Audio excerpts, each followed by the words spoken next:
বাংলার রাখাল রাজা শহীদ রাষ্ট্রপতি জিয়াউর রহমানের ৪৪তম শাহাদাত বার্ষিকী উপলক্ষে আজকে আয়োজিত ১৩ নম্বর নারায়ণগঞ্জ মহানগর অন্তর্গত সদর থানাধীন ১৩ নম্বর ওয়ার্ডের এই দোয়া ও তোবারক বিতরণ অনুষ্ঠানে সম্মানিত সভাপতি স্নেহভাজন ছোট ভাই হীরা সর্দার, উপস্থিত আজকে প্রধান অতিথি মহানগর বিএনপির আহ্বায়ক অ্যাডভোকেট শাখাওয়াত হোসেন খান, উপস্থিত প্রধান বক্তা মহানগর বিএনপি সদস্য সচিব অ্যাডভোকেট আবু আলী ইউসুফ খান টিপু ভাই, উপস্থিত মহানগর বিএনপির সম্মানিত যুগ্ম আহ্বায়ক আনু ভাই, উপস্থিত সদর থানা বিএনপির সম্মানিত সভাপতি জনাব মাসুদ ভাই, উপস্থিত চেম্বার অফ কমার্সের ডিরেক্টর জনাব হানিফ সর্দার ভাই, উপস্থিত নারায়ণগঞ্জ থানা বিএনপির সাংগঠনিক সম্পাদক নাজমুল হক, উপস্থিত মহানগর বিএনপির সদস্য মাকিদ মুস্তাকিম শিপলু,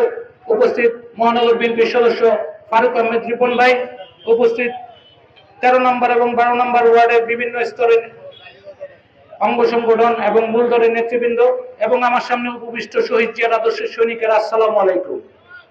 শহীদ রাষ্ট্রপতি জিয়াউর রহমান শুধুই একটি নাম না, জিয়াউর রহমান একটি প্রতিষ্ঠানের নাম। কেন প্রতিষ্ঠানের নাম? একাধারে শহীদ রাষ্ট্রপতি জিয়াউর রহমান ছিলেন স্বাধীনতার ঘোষক, যেখানে শেখ মুজিবুর রহমান সাহেব ২৫শে মার্চ রাতে পাকিস্তানি সেনাবাহিনীর হাতে আত্মসমর্পণ করে পালিয়ে গিয়েছিলেন। তখন দেশে যে বিশৃঙ্খল পরিস্থিতি ছিল, সে সময় একজন অখ্যাত মেজর, যাকে কেউ চিনত না, একজন সামরিক বাহিনীর অফিসার, জুনিয়র একজন অফিসার হিসেবে উনি স্বাধীনতার ঘোষণা করেছিলেন। তারপরে উনি যে ক্ষমতা লিপ্সু ছিলেন না, তার প্রমাণ রেখেছেন স্বাধীনতা যুদ্ধে।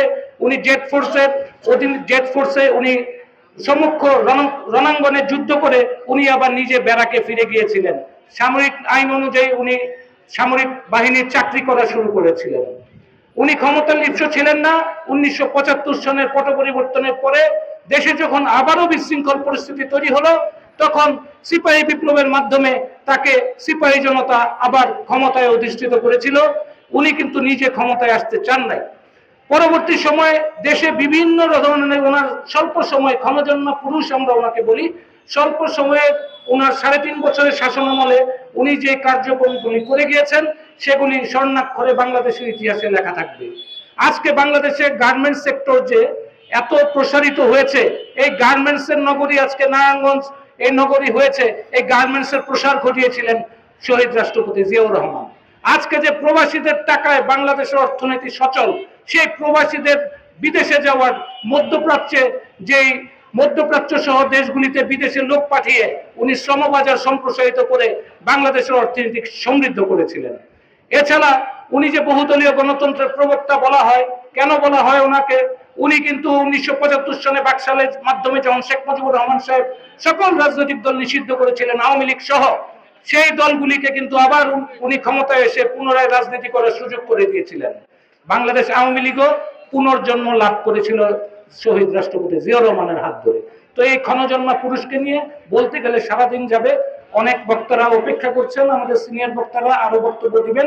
আপনাদের কাছে একটাই আবেদন, এই মহান পুরুষের জন্য আপনারা সবাই মন খুলে দোয়া করবেন এবং ওনার যে সহধর্মিণী আছেন অসুস্থ, শহীদ রাষ্ট্রপতি জিয়াউর রহমানের সহধর্মিণী বেগম খালেদা জিয়া দেশনেত্রী, ওনার জন্য আপনারা দোয়া করবেন এবং যেন সুস্থ হয়ে আমাদের মাঝে আবার ফিরে আসতে পারেন। আমাদের নেতা, আমাদের ভবিষ্যতের রাষ্ট্রনায়ক তারেক রহমান সাহেব যেন অবিলম্বে আমাদের মাঝে ফিরে আসতে পারেন, তার জন্য দোয়া করবেন। ওনার যে ছোট ভাই আরাফাত রহমান কোকো ইন্তেকাল করেছেন, ওনার রুহের মাগফিরাত কামনা করবেন। সর্বশেষে আপনারা যে আজকে এখানে উপস্থিত হয়েছেন, এই অনুষ্ঠানের মাধ্যমে আমি হীরা সর্দারকে ১৩ নম্বর ওয়ার্ডের এই সুন্দর আয়োজনের জন্য এবং আপনারা যে উপস্থিত আছেন, আপনাদের সবাইকে ধন্যবাদ জানিয়ে আমি বক্তব্য শেষ করছি। বাংলাদেশ জিন্দাবাদ, শহীদ রাষ্ট্রপতি জিয়াউর রহমান অমর হোক, দেশনেত্রী বেগম খালেদা জিয়া জিন্দাবাদ, তারুণ্যের অহংকার তারেক রহমান জিন্দাবাদ, সবার শেষে আমার দেশ বাংলাদেশ জিন্দাবাদ। ধন্যবাদ।